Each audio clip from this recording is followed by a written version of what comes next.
Hello, boils and ghouls. Welcome to episode 180 of Dads from the Crypt. My name is Jason. I'll be your host tonight. Joining me is Mondo. Hey, Hey, how's it going? my energy level right now. All jazzed up right now. I know. So that's what happens when you start getting older. Dude, it's life. You know, life. Well, you just had a birthday. Did you do anything fun? I worked for 10 hours. That was pretty cool. And then Yeah. one of my closest friends is in town, so he took me out for some drinks, and him and his wife took me and the wife out for a couple drinks and some good food. So it's always a pleasure when you get to see close friends from out of state that you don't get to see very often. So Mhm. it was a good time. Like I don't really celebrate my birthday that much anymore because Yeah. it's when you're younger, it's 18 is cool, right? 18 is cool because you can go die in war. And then you turn 21, and now you can actually have a beer if you happen to be in war. Then Mhm. 25, your car insurance goes down, and That's then yeah, that's the shit. and then after that, it's kind of like celebrate your 30th, celebrate your 40th. I'll do something for my 50th. When I say I'll do something, I'll probably do the exact same thing I did for my 40th, which is tell some of my closest friends at the very last minute, "Hey, I'm gonna have some beers here if you guys want to meet me." No pressure, because Right. I just don't like making fanfare about it. But appreciate all the birthday wishes I got from everybody. It's always heartwarming to see. Yeah, that's cool. All right, we have a very cool announcement. At least I think it's cool. We're doing another sponsorship with our good friends at Fright Rags. They make amazing t-shirts and hats and some lounge pants and socks and all kinds of cool horror stuff. They have amazing selection of sizes, and it's really like the kind of shirts that my wife likes to steal, but I'm happy about it because you know who doesn't want to see their wife in a sleepaway camp t-shirt. um it's always a good time. So we're doing a team up with them for next. We're doing 6 months at least, and we're going to choose a movie from their upcoming t-shirts selections, and we're going to review that movie.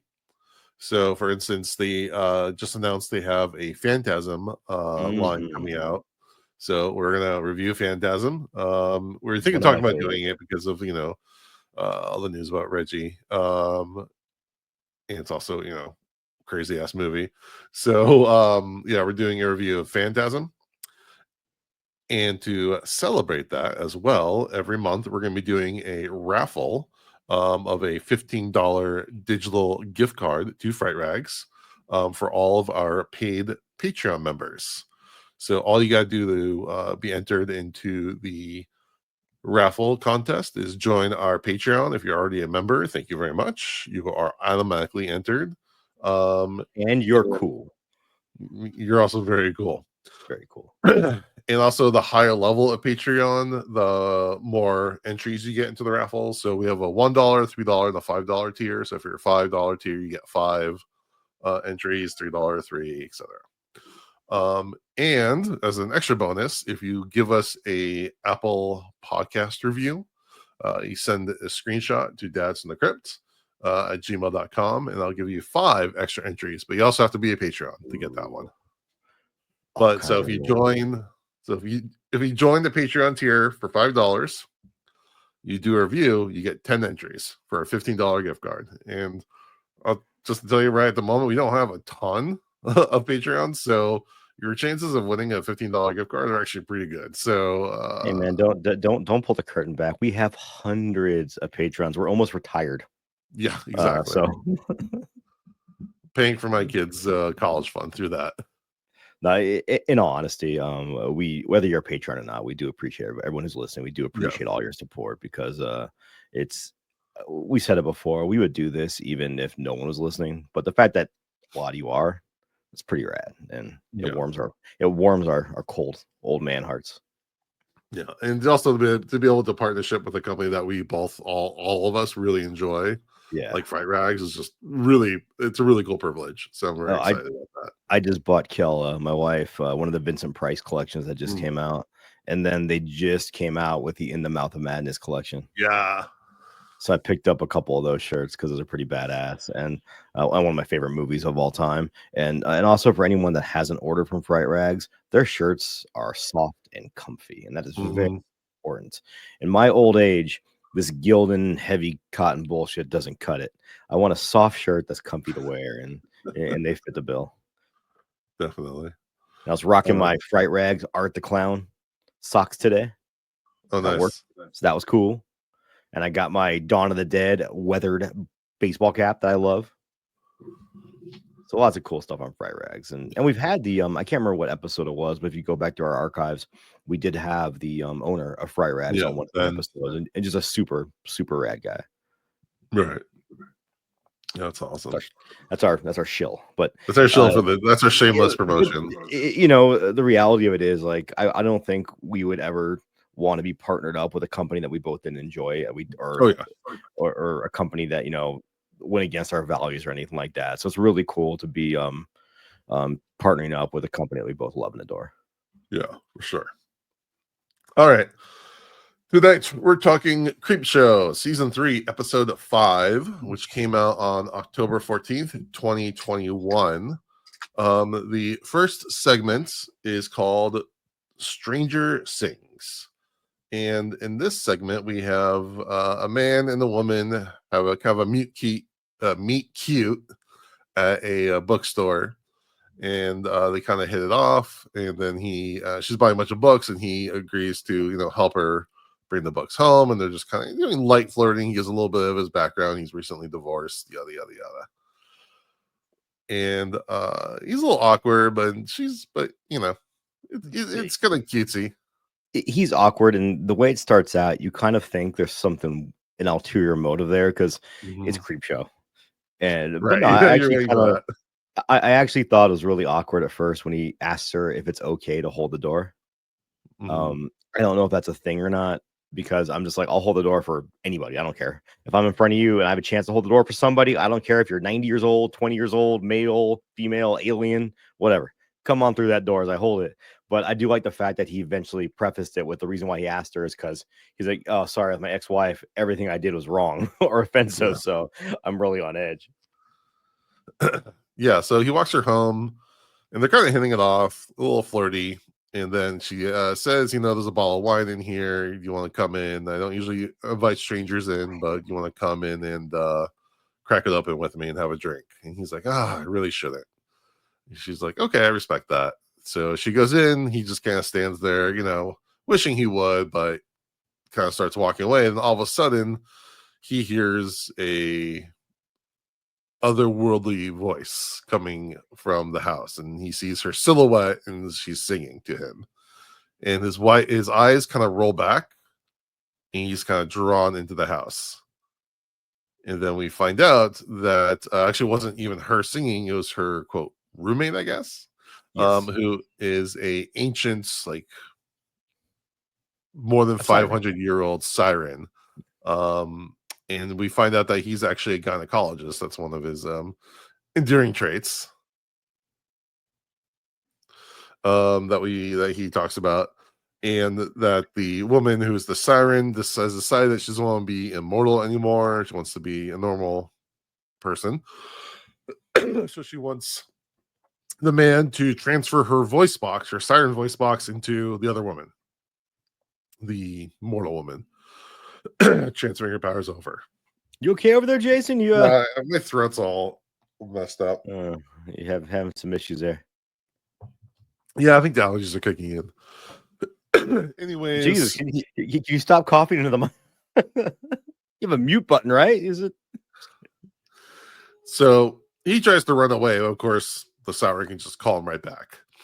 Eventually, he does the surgery, and while the newly turned siren woman gets stabbed in the back by the other woman because she wants to rid the world of the other sirens, I guess. It's a little Well, hazy on that point. yeah, yes and no. So, but that's kind of, and then they end up kind of becoming an item at the very end. The reformed siren. But the way I looked at it was when. So a couple things about this at the beginning. when he first discovers their sirens, he asks her, "Are you going to kill me?" And she said, "Probably not. Basically, as long as you do what I say, I'll probably let you live." So at the end, the new siren tries to eat him because they're kind of cannibals, and the old siren kills her. And the way I looked at it was, I thought it was her kind of being disgusted at who she used to be, which is why she didn't want to be that way anymore. So she figured, I can't let this person just continue on with what I was doing. And to me, I don't know how you felt about it, Jason, but it felt like her having a change of heart there at the end, like realizing, like, just because I don't want this curse anymore, I shouldn't let somebody else have this curse. And she kills with a sacrificial dagger that Yeah, can kill I like sirens. the Yeah. Decker. That's always a nice touch. Yeah, and there is a scene earlier when he refuses and they make him point the dagger at his eyeball and say, "One word and I can make you plunge out right through your eye." I'm like, that's a little terrifying. Right, exactly. I really like this segment. Partly I just found the cast was really charismatic and they really played well off of each other. And the Yeah, I'm other with thing you. is the other thing is we just haven't had sirens before in many movies or TV shows. So it was kind of cool to see take on mythology. And they even had a little slight conversation there where he asks, "But aren't you shouldn't you be like attracting sailors?" And they're like, maybe, like, yeah, we did that way back in the day, but now this makes more sense."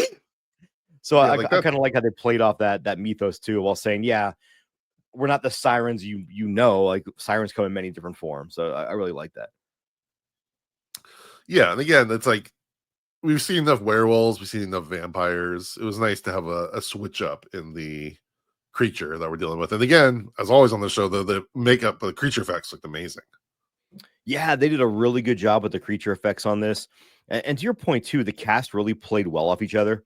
And in very Tales from the Crypt fashion, it was a very small set. It was basically all took place in a bookstore and a house. And it's really only the three actors that are conversing. And they do in these kind of cases, it can really be hampered by poor performances. I think everyone here Mhm. gave a very solid performance, was very believable.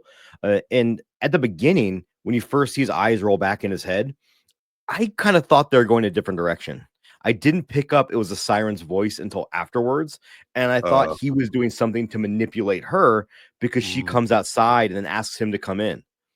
So I Okay. was like, is he somehow like getting into her mind? What's going on here? So that's kind of a little neat red herring that, but then once you watch the episode and get further into it, then the beginning obviously makes sense because of the siren song. Yeah. I mean, I love that first bit because one of them is going to be harming is up to something no good, and It's they it's kind not of going to play be back a and forth. yeah, we're not watching a love story here. It's going to be something gruesome is going to happen or violence going to happen. Something Well, bad is happening to somebody. well, there's lots of nice little nods. At one point, he like mentions he says something, and says her name, and she's like, "How do you know my name?" It's like, "Oh, it's on your coffee cup." Like, Yes. it's like Yeah. lots of nice little playfulness there. And then I noticed that one of the books she has is the Odyssey, which I thought was That's that was cool. I didn't catch yeah. that. That's awesome. Like, I caught that. I'm like, oh, that's a very specific, interesting detail because it's the only book you can see. And mm-mm. and I thought it Sorry. was interesting. Yeah, If you it guys are was. watching a video, Jason is trying to, I guess, stop his child from coming in the picture. Well, she brought me a cough drop. Aw. Aw, that's a sweet child. Yeah. So in the back of my head, I saw, okay, she's carrying a copy of the Odyssey. She's got like 4 books. All three of them are turned away. One you can see. Then when I saw her in the window, kind of singing, you hear that voice. I'm like, oh, siren, cool. I'm down for that. Mm. I totally didn't pick up on that, but I'm an idiot, so I didn't It's fun. expect to. Yeah. So again, this is kind of what I want from Creepshow. It's a little campy, really fun, some cool effects. This is like not like the best episode, but I think it's a really solid episode. Again, it has all, it's kind of hitting on all cylinders. Yeah, I think it's a perfectly acceptable, fun episode. Like, and it really too, it also did a lot with the time it had. At no point did I feel like the episode is dragging. At no Mhm. point did I feel like they're trying to pack too much into a small time frame. I think they kind of nailed that time cue and really made an enjoyable 20 minutes or however long it was. It went by really quickly, which is, it's there are definitely I'll bring up the substance being that it was just Oscar season and the substance got fucked. Just saying. Uh I didn't expect the substance to win because that's just Hollywood's aversion to horror. But that was a 2.5 hour movie, and it at no point did it feel like it was that long. It went by pretty quickly. Yeah. I think sometimes a sign of a good episode, a good movie, is you forget how long you've been sitting there watching it. Like once I start looking at my watch and being like, are they getting to the point? That's when I start losing interest and start thinking, okay, you tried to do like you didn't have enough substance to fill the time. Here, I thought it was very, very well paced. Yeah, there's even like things that, like I could nitpick, like the whole idea of a surgery. Like he's able to like do this like major surgery in someone's like living room. Well, Like okay, there's again, so but many. that's the thing I usually harp on, but I don't Yeah, care because everything else is so good. I can overlook that if everything else is raising above. right. I mean, at this point in horror, like we've seen so much off the wall shit that makes no sense. I think Right. that's very low on the list of things that would upset me. Because yeah, he's doing surgery in someone's living room. A, he's not a surgeon. Yeah. It's two different skill sets. Just because you're a doctor doesn't mean you should be cutting people open with a fucking scalpel. And two, there'd be so much infection. Yeah. There would be so much. I've watched enough episodes of The Pit to know that he Oh did my god, not follow proper medical procedure. I freaking love the pit. But yeah. But The, again, the Pit, by the way, their stance on masks. Did you watch that yet? not yet. Okay, never mind then. I won't Yeah, spoil anything. I'm like 4 or 5 episodes in. Um, but yeah, but again, I don't care because because I'm so entertained. It's Yeah, usually if I'm bored enough to pick out those things, then that's already lost me. yeah, I feel the same way. I try not to like I'll nitpick little things here and there, but I also try to explain when they have no effect on my enjoyment of something. But Mm. is definitely when a movie's dragging or an episode is dragging, and then I start nitpicking because now everything's just pissing me off or bothering me that maybe that wouldn't if there was more entertainment factor around the episode or whatnot. What I thought would have been funny though is he finds a body of another guy up in the bathroom. I That thought was, it by would the been way, great makeup effect on that yeah, on that that looked really corpse. cool. I thought it would have been funny if that was the original doctor they got, who was an ENT, ear, nose, and throat doctor. And like, well, he didn't work out, so you're our next That'd have been prospect. really good. Oh, and I also love after he finds a dead body, how nonchalant Yeah. he's freaking out, and the two roommates are just super nonchalant about it. Like, yeah, of course that's in Well, the bathtub. Why he's wouldn't it even like, be? you guys know there's a dead body in your bathroom? Like he doesn't even like Yeah. consider that they're the ones that killed him. He's like so oblivious. It's pretty funny. Well, I think it also says that how males tend to think with the wrong head sometimes. Yeah. And I think he's more so thinking like, I like this girl. There's no way she killed a guy and put him in the Right. bathtub. But also, what? Okay. Now I'm gonna nitpick. I'm gonna nitpick just a little bit. Uh, but again, had no bearing on my enjoyment of this. I would think though, if you killed someone and then you went to the bookstore to try to pick up someone new, you wouldn't you dispose that body first because obviously you've killed a lot of people as a siren. I think you'd have a pretty good body disposal plan going on, not just leave it in the bathtub. But also, if they're sirens, what's he gonna do at that point? Like they know Uh, that that that's a good point. And also, I mean, and also too, like she didn't really decide to take him home until he said he was a doctor. oh, okay. Yeah. So I guess that she could have just been going to buy some books, and then this happened. Yeah. But again, when something's this entertaining, I'm usually the one that Yeah. nitpicks on these things. Oh, we When know. it's this entertaining, I don't care. I'm always impressed when Jason likes something that's fun. Yeah, It's I like, oh know. shit. Shout out though to the director, Alex Carolyn. She also did the Dead and Breakfast episode, which I thought was pretty fun. Oh, I like that one too. Yeah, that was good. And she's done a bunch of other anthology like Tales from Halloween and I think Tales from Southbound. Halloween's decent. It's Yeah. a decent little anthology. Yeah. So yeah, I like this one a lot. It's very fun. All right. Our next one is called Meter Reader. This is a Joe Lynch directed segment. I'm going to do a very short synopsis because there's a lot that happens in this, and to go through Yeah. everything, it take a long time. So essentially, there's a demonic pandemic raging through the country, and a teenager is trying to protect her family. Her father is a man that's, I guess, he's somehow immune. He specializes in going and finding infected, and Well, he's not fully immune. So this is where I think this episode had a yeah, lot. It was definitely COVID written, if that makes sense. Like you mhm, can definitely tell he had immunity for a certain period of time, yeah. and he had I'm to a be little home confused by on a how that works. certain time in order before his immunity wore off. Right. So okay, well, but his job is to go off and to where people are infected and just cut off their heads because there's a head disposal business. That was pretty funny. There's a That was garbage. funny. Bring out your heads. He went around with his garbage truck. That was definitely a Joe Lynch thumbprint, a Joe Lynch fingerprint right there. Yeah. Anyway, so he just has to go off and fight some demonic possession that in this one house. While he's gone, the family doesn't know where he is. He's long overdue. They know again that his immunity might run out at some point, and then he kind of shows up, but they don't know what to do, so they have to put him in the cellar and kind of try to last the night until they can get the doctor to come in and check on him, and that's when everything kind of falls apart.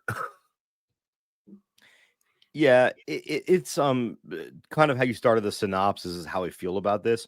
It Yeah, almost feels like the script was written to be a full movie. right. And then when that couldn't happen, it was condensed down as small as possible. And if anybody listening to the podcast should know, we love Joe Lynch. Hmm. And I think there's definitely some positives to this and some really cool stuff he tried to do.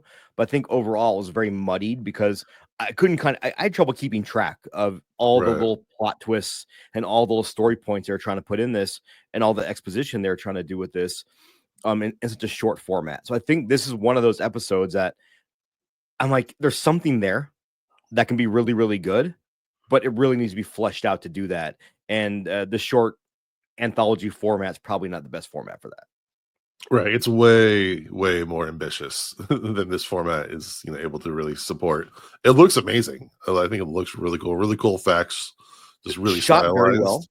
Yeah. Yeah, a lot of the shots you get of like because they kind of played off with the father, like you don't really know.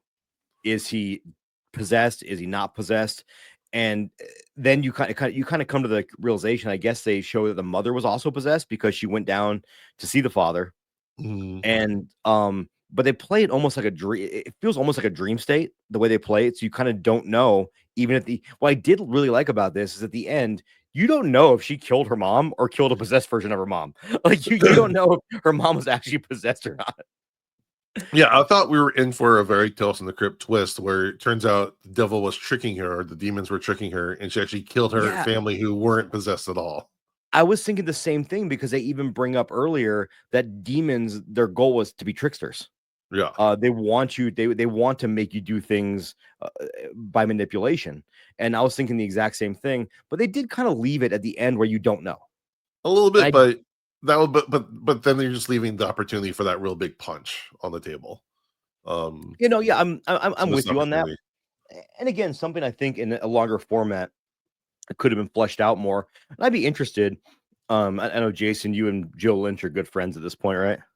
No, not really. Okay, well, okay. That's trying to give you some credit there, but Okay, sure. Oh yeah, no, we're total buds. all right, cool, thanks. This is something I'd like to ask him about what the idea was behind it, and if it was originally meant to be a longer format version. Yeah, and this reminded me a lot of the movie. I think I want to say Argentinian, but I'm sure I'm wrong on this. When Evil Lurks is very similar, where there's kind of a pandemic possession happening, and there's like people whose jobs it is to go and take care of the infected people. But of course, shit happens, and things go awry, and kids are possessed, and it gets really messy. Which I double checked that movie came out, I think 2020 23. 23, and it was from Argentina. Okay, so that was about 2 years after this. So, I mean, it's not like the most novel concept in the world, but there is a lot of similarities. So that's just interesting. Yeah, it's it uses a lot of it was kind of, and I hate to even say this because it's Joe Lynch, but it is because a lot of the stuff he's done is not paint by the numbers, but this felt really Mhm. paint by the numbers. And again, I think it was, at least in my opinion, it feels like it was due to the fact that he was trying to he was trying to be very ambitious for the time he had to do it. And it's a classic case of sometimes when you have an artist that just, um I use an example from musicians a lot of times. And for anyone that's ever played music or ever done art, there's a point where you have to kind of, and it's really hard to do, and say, I'm done. This is good. Print it. And I think a lot of times with artists, as a musician, I do this a lot of times too. I'll write music and then go back and add layers to it and be like, I just ruined everything because I took was a good idea and muddied it up. I think that's might have been what happened here. Yeah, I mean, I don't want to tell I'll never want to tell someone don't be as ambitious, but you also have to know your format.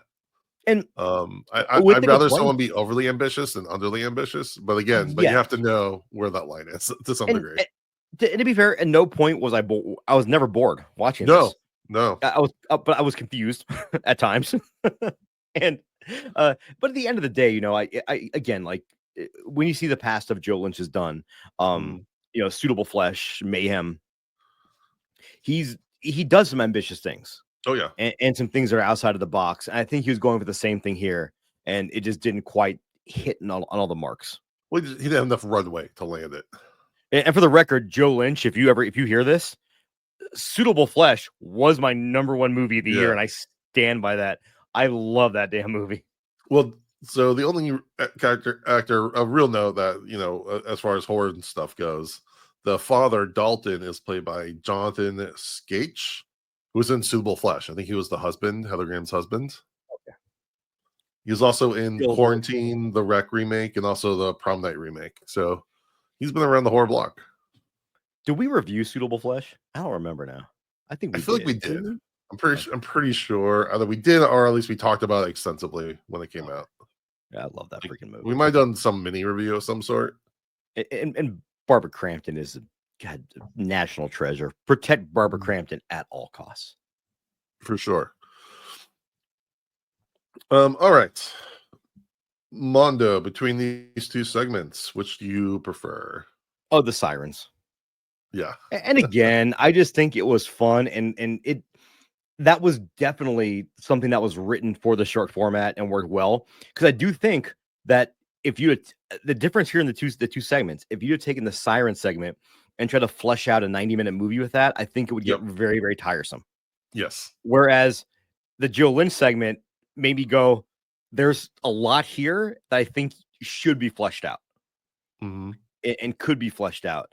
It actually kind of reminded me of that trailer for the new movie that's coming out called Sinners. Yeah. Okay. I don't know why I had that kind of feel the way, let me in the door, when they don't let me as a demon. Also, let me talk a little bit more about this daughter in that movie. What a badass! She has no problem just butchering her fucking family Yeah. because her dad told her, dude, like, if I'm infected, you cut my fucking head off. So She. but the minute the dad came back, and that was the other thing that I was also thinking of in this, and I mean this in a good way, because she keeps telling her mom, like, don't. I know you want to bring dad food, but don't do it. And I was kind of thinking, like, if I was the wife without, if I'm the husband and my wife's down there, I'm probably gonna go bring her food, and we're just gonna go to the fucking loony bin together. It's just how Yeah. it's gonna be, right?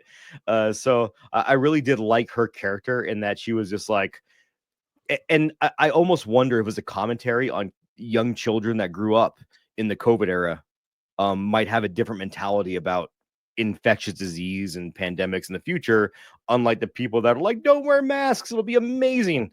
Don't you don't need a measles vaccine, it'll be Right. amazing.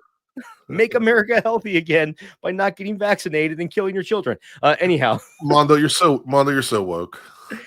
hey dude, I'm woke as fuck, and you know, If people are going to insult, if people think woke is an insult, like, oh, you're saying I'm compassionate and care about I people. know. Like, how dare you care about other people and their safety? Yeah, but I Terrible. also think, I also think, and not to get too political, I also think that term is definitely thought of differently when you look No, at different it's people. yeah, it's they And totally blown it out for what it yeah, originally was supposed and again, I do still stand very, because again, of course, we got into some fucking wokeness in this podcast, so that's what we do.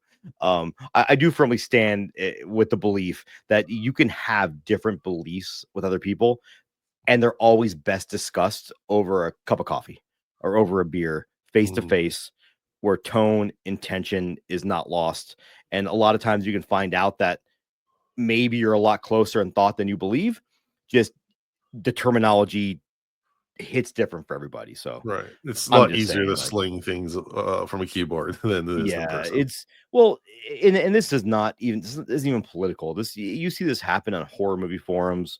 I mean, I'm not in any forums, but you see it happen on Facebook when people are arguing about the new Subreddit. Hellraiser or Yeah. arguing about whatever. Someone will be like, "I like this movie."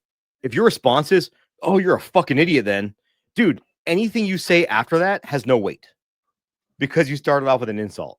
If you can start with, "Hey, I didn't like that movie, and here's why I didn't like it, but it's cool you liked it," bam, you can have a conversation now. Unless that movie's And nothing but trouble. first of all, Jason, you fucking idiot.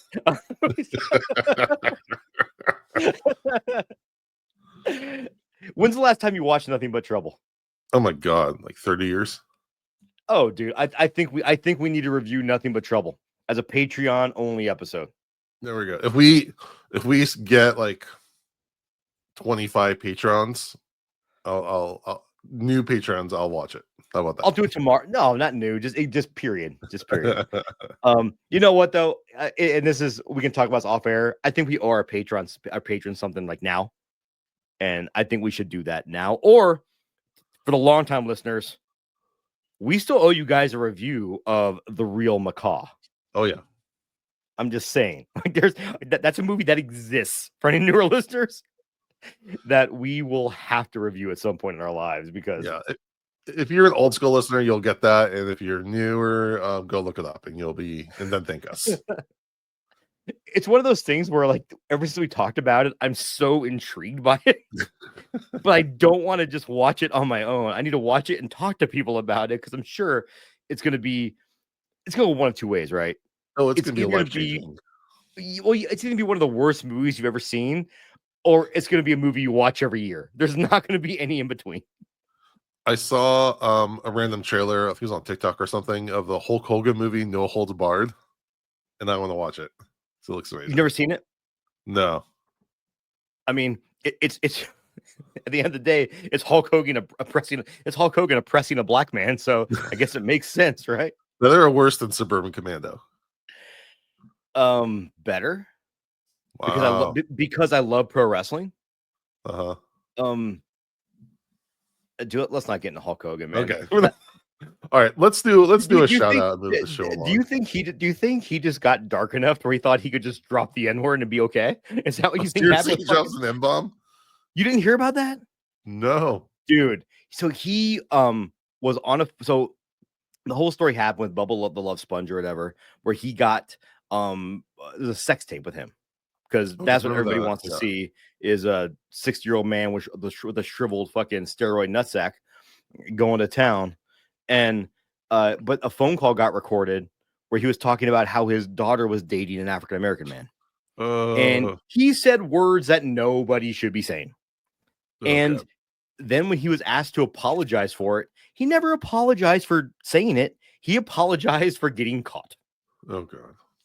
Furthermore, You're killing Mark me. Henry, a pro wrestler, the world's strongest man, he told Hulk, he goes, "Hey, if you really want to make amends, how about we go to some historic black colleges and some and we go and we talk to them and you can apologize." And he was like, "Nah, Yeah. not doing that." So no, Hulk Hogan is an avowed racist, and Okay. he even said on his phone call, "Yeah, I'm a little racist." You know who says, or who the fuck says that? Well, people say Racist? that in private when they don't know they're being recorded, and he won a big lawsuit against Gawker because of that recording coming Yeah. out. Okay, now that's coming back to me. Yeah, but he is not a good human being, and he's a fucking liar. The motherfucker was like, he said that he was supposed to play bass for Metallica after Cliff Burton died, but he was too Seriously? busy. Yeah, he said Metallica asked him to play bass, and the guys of Metallica are like, "What?" He That's claims when he slammed Andre the Giant, no one had ever done it before. And Andre was 600 pounds. You can fucking go on YouTube and see Stan Hansen and El Sinek. I can't remember his name. A luchador who both slammed Andre like in the early 80s before Hulk Hogan ever did. So the guy's a fucking pathological liar. He's not a good human being, and he looks like a hot dog. So okay. that's how I feel about Hulk Hogan. Good to know. All right, let's do a quick shout out. And he's got a stupid fucking. Hi, I'm Heidi Haddad from Slumber Party Massacre 2, Friday the 13th, and Society. You're listening to Dads from the Crypt. What a gem of a human. Oh my god, And- she is delightful. When you said you're going to interview her, I went like down a rabbit hole and started reading about all the stuff she's done. Dude, she's just like an awesome person. Yeah. Totally. And if anybody hasn't listened to it, the interview Jason did with her is fantastic. She's Thank a you. very awesome person that just I'm kind of jealous I couldn't be there for that one because it seemed like I'm not on a lot of the interviews because I have horrible social anxiety and I don't like talking to other humans. But that was a great interview. It was a great one. Thanks. Yeah, no, that was a really, really fun one. Yeah, so also the drumsticks are the ones she kept from Slumber Party Massacre 2. Those are the actual Oh, drumsticks. no way. Yeah. That's so cool. Yeah. So yeah, so I got to interview her. Freaking amazing person, really cool story, very down to earth, really cool. So go check out that interview. It's really, really fun. Yeah, definitely. It's sometimes when I edit your interviews and put them through all my filters, I do like I'll peel back the curtain inside baseball here for a little bit. I don't edit the hell out of most of our episodes because I'm a busy dude that doesn't have time to do a lot of it. Usually it's just cleaning the sound up, making it sound better. But that one I end up listening to like 95% of because I started listening to it and I was like, this is what I'm doing now because it was a lot of fun. Yeah, no, she's super cool. I also hate hearing my own voice. So I don't that's why I don't go deep in your episodes. That's why I have you do the editing because I don't hear my voice either. Hey, I just put down Mark. Well, really? You could do it on your own if you didn't have me? I mean, I find a way to do something, but well, thank you guys. Not as good as what you do, and I probably I don't know. Stroke my ego, Jason. I appreciate it. Anytime. All right, Mondo, give us your song of the day. Hey, so I have a non-metal song again. I'm just kind of going down this rabbit hole of non-metal. So this, if you guys have Apple Music, and I'm sure Spotify does the same thing, it'll suggest playlists for you. And one of the best things that's happened to me recently, I shouldn't say best thing, but a cool thing, is that I bought my wife a new iPhone because she had an iPhone 10. She's had it forever. And she works from home, leaves it plugged in. But we were having a beer one night, and we're at a brewery, and it fucking died on her. And my wife is also doing a really good job on Depop, selling a lot of stuff. So if anybody's into like buying vintage clothing and stuff, I will at some point remember what her site's name is and tell you to go find her. but her phone died, so I bought her a new phone in the moment. And I went and picked it up, and she's like, we've always shared an iTunes account. And she goes, can I just start my own? I'm like, yes. Because now my year-end list won't be 90% Rammstein, which is fantastic. Because I do listen to a lot of music on vinyl more than I listen to music on my phone. But anyhow, so now I'm getting better recommendations when Apple recommends you music. And it said for fans of Amigo the Devil. And I love Amigo the Devil. And this artist popped up, and it's called The Curse of KK Hammond. And the album is called Death Roll Blues, and it is very dark blues music. And just today I was looking them up before the show because I've really been enjoying that record. And it's the woman KK is an English woman who lives in the UK, which is kind of crazy because it sounds like Americana, dark Southern blues. So I'm going to tell everybody to check this out. It's a really, really good music, a lot of fun stuff on there.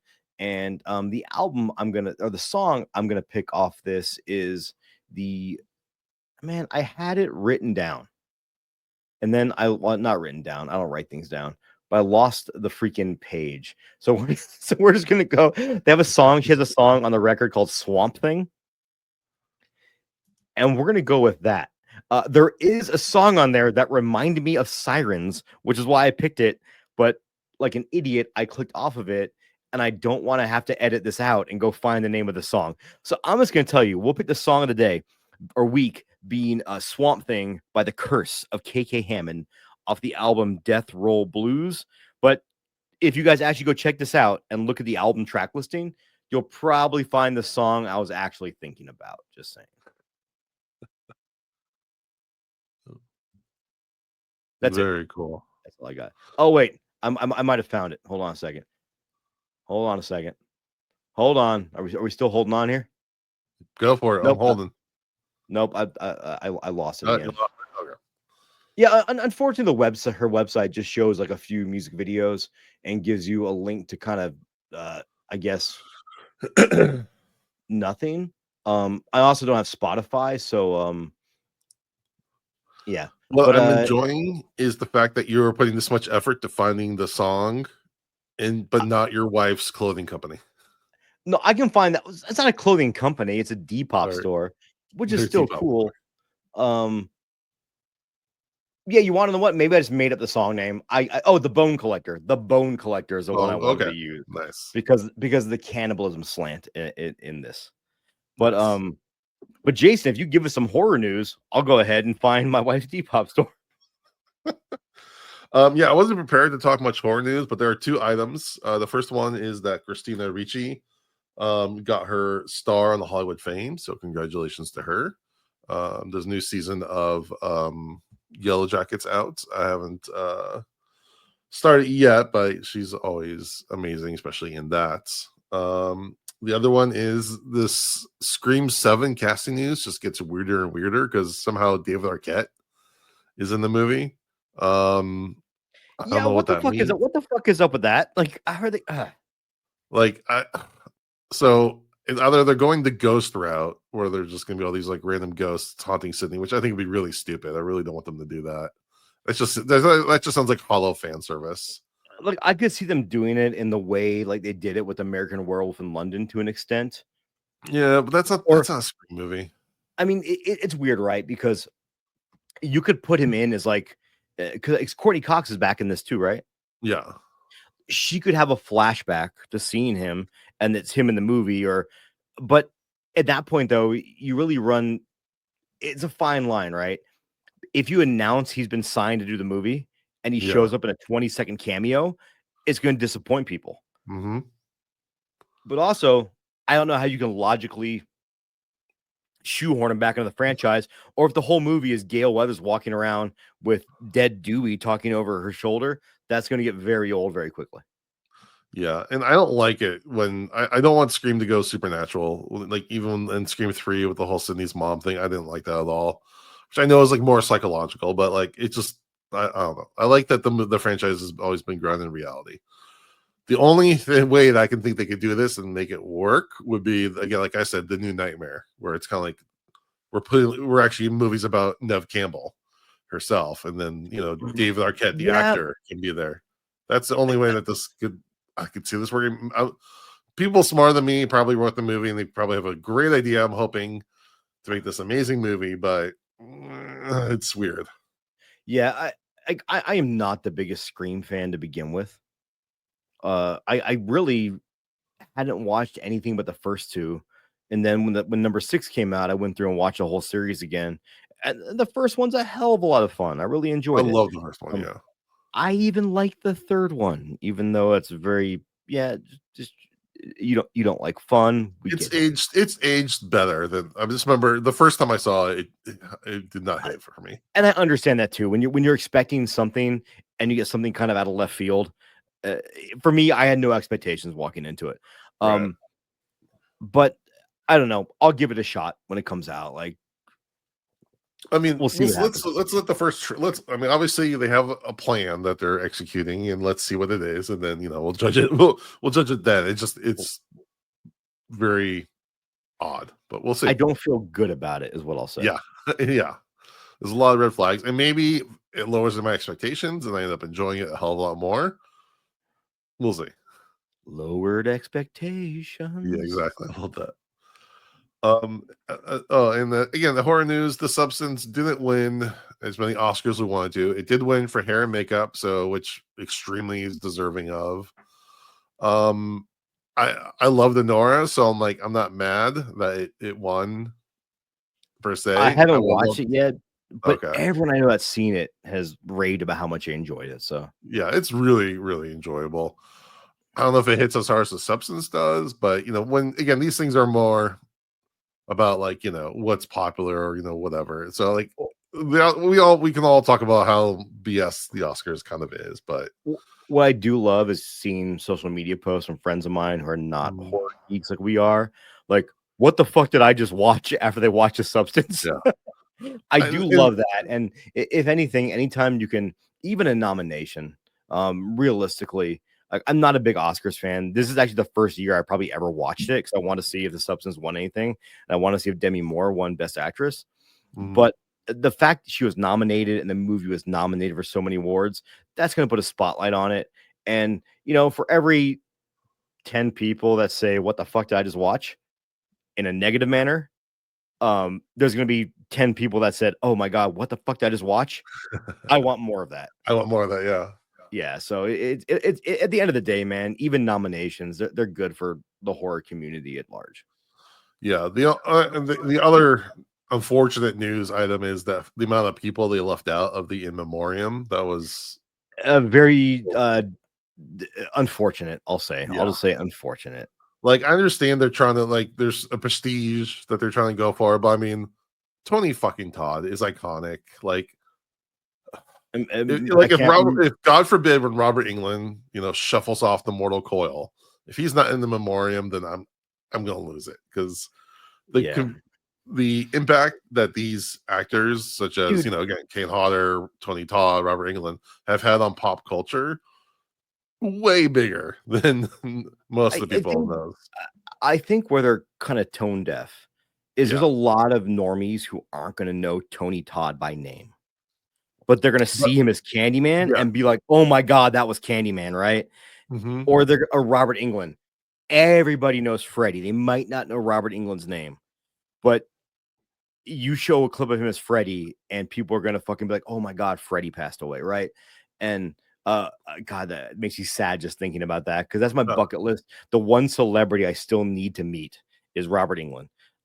Just Robert, if you're listening, let's hang out, man. I'll come to California. There you I don't know where you're at. But like, but Tony Todd, he was like in Platoon. He's in plenty of other major movies. Oh, definitely.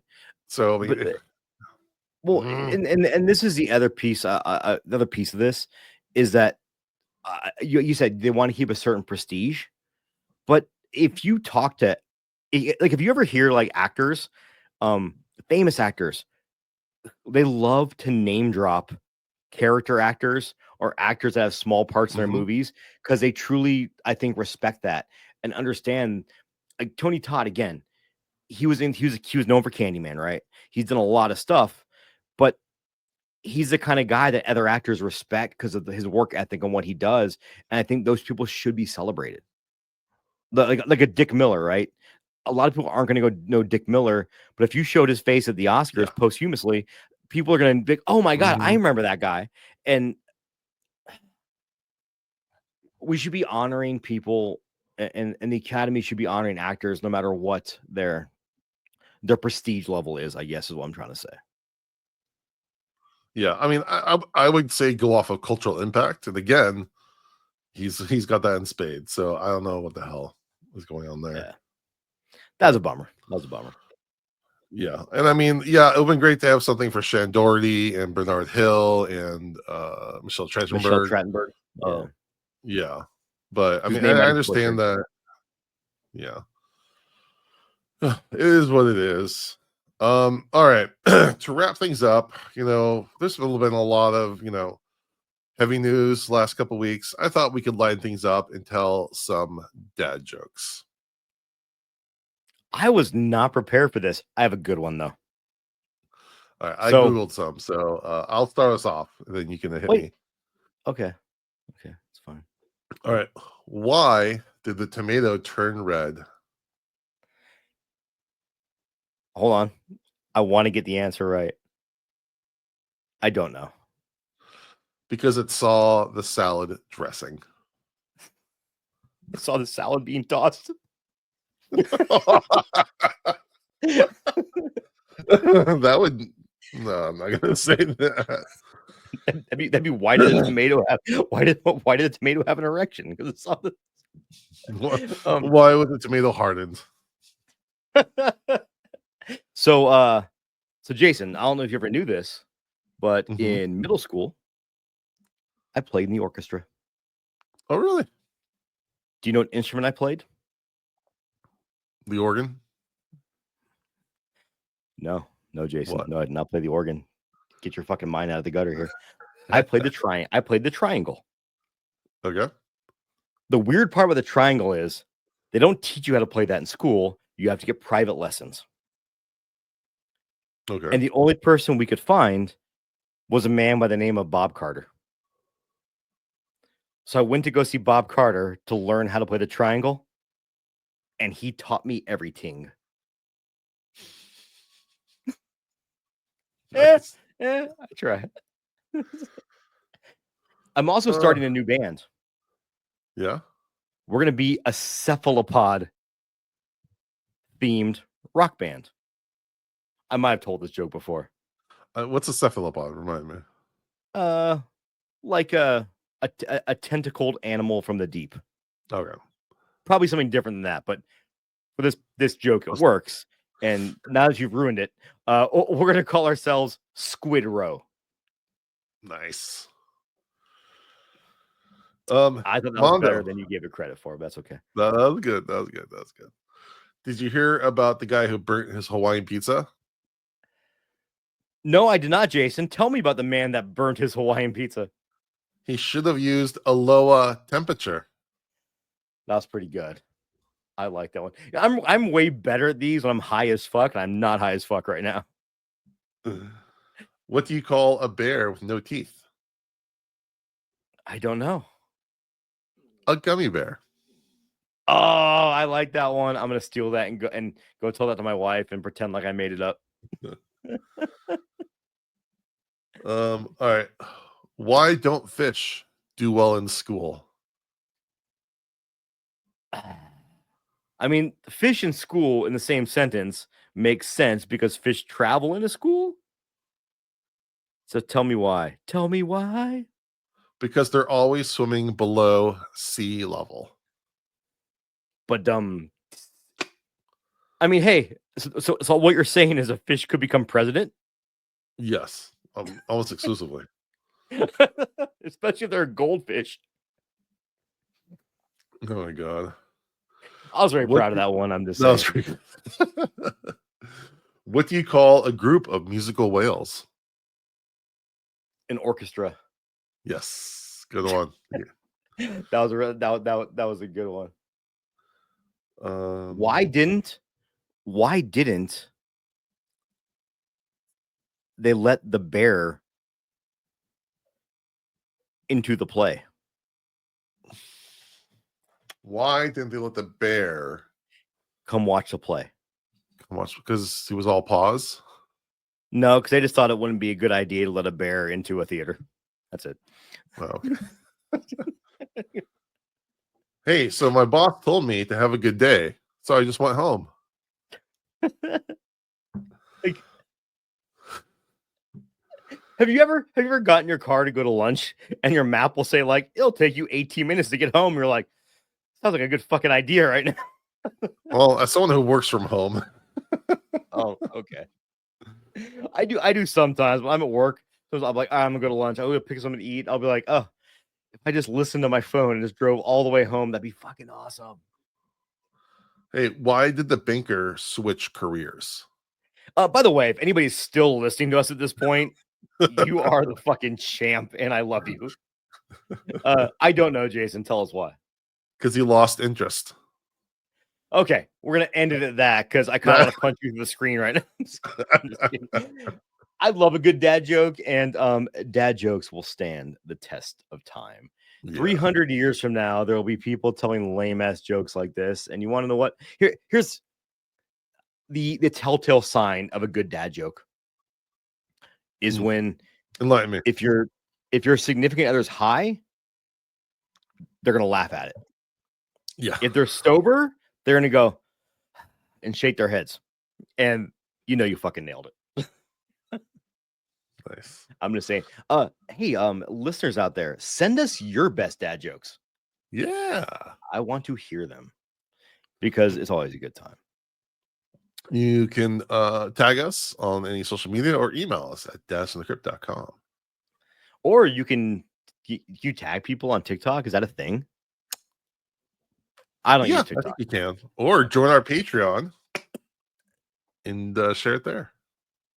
That'd be the best thing you could do because we like between you and me, like, everybody listening, we need money. We're Social Security is getting gutted. I know. Everyone's losing their fucking jobs. We're gonna need the money, guys. So if you're private sector, I'm private sector, but still. So are you. You're private sector. No, I'm public. Oh, really? Yeah, I work for the Oh, yeah, I work for the state. For the state, you're fine. No, not really. Trust me. I'm just kidding. But that's a whole other thing. Yeah. All right, before we get too dour, we appreciate everyone for listening. What's in your hand? Really Hold on. What's in your hand? It's my Frankenstein pop socket that broke off. Okay. I thought it was an Apple AirTag. I'm like, do you have to carry that around in case you get lost? You know, I don't allow Apple products in my house. Oh, you don't? No. Oh, okay. My kids have iPads. That's it. Oh, you don't allow them in your house. That's okay. Fastest. I was being a little facetious, but yes. I'm a Google guy. Okay. Where was I? Leave us a rating review on iTunes, a rating on Spotify, a like and subscribe on YouTube. Follow us at Dads from the Crypt Talk on TikTok. With that, we thank you for listening to Dads from the Crypt. Goodbye.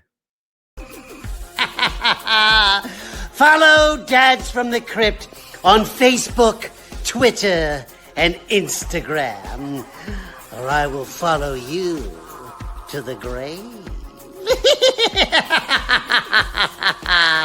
No, seriously, you really should watch. But be careful what you ask for. You may get it.